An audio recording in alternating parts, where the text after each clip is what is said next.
ராசிகளின் வகைகளும் அதன் குணங்களும். நீரும் நெருப்பும் ஒன்றாக இணையாது. நிலத்தோடு காற்றும் இணையாது. ஆனால் நெருப்போடு காற்றும் நிலத்தோடு நீரும் இணையும். அதுபோலத்தான் இணையாக உள்ள ராசிக்காரர்களை இணைத்தால் மட்டுமே இல்லறம் நல்லதாக அமையும்.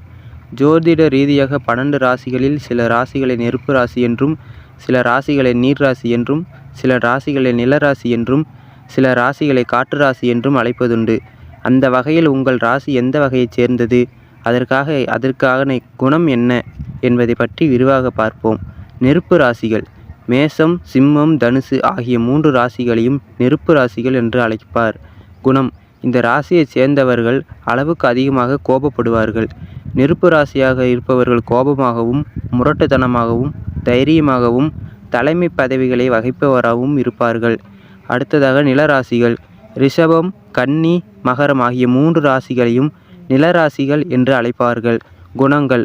இந்த ராசியைச் சேர்ந்தவர்கள் பெரும்பாலான நேரங்களில் பொறுமையின் சிகரமாகவே இருப்பார்கள்.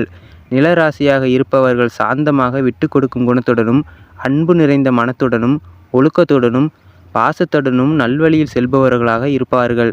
காற்று ராசிக்காரர்கள். மிதுனம், துலாம், கும்பம் ஆகிய 3 ராசிகளையும் காற்று ராசிகள் என்று அழைப்பார்கள். குணங்கள். இந்த ராசியைச் சேர்ந்தவர்களின் மனம் எப்போதும் அலைவாய்ந்து கொண்டே இருக்கும் என்று கூறப்படுகிறது. காற்று ராசியாக இருப்பவர்கள் தற்பெருமையுடன், உயர்ந்த ஆராய்ச்சியுடன், அறிவாளிகள் புடைசூழ சந்தோஷமாகவும், புத்துணர்ச்சியுடனும், எந்த நேரமும் ஆலோசனை செய்து கொண்டும் இருப்பார்கள். நீர் ராசிகள். கடகம், விருச்சிகம், மீனம் ஆகிய 3 ராசிகளையும் நீர் ராசிகள் என்று அழைப்பார்கள். குணங்கள். இந்த ராசியைச் சேர்ந்தவர்கள் இளகிய மனம் கொண்டவர்களாக இருப்பார்கள். நீர் ராசியாக இருப்பவர்கள் அமைதியாகவும், ஞானத்துடன், சூழலுக்கு தகுந்தவாறு தன்னை மாற்றிக்கொண்டு சந்தோஷத்துடன் பிறருக்கு உதவும் குணம் கொண்டவர்களாக இருப்பார்கள்.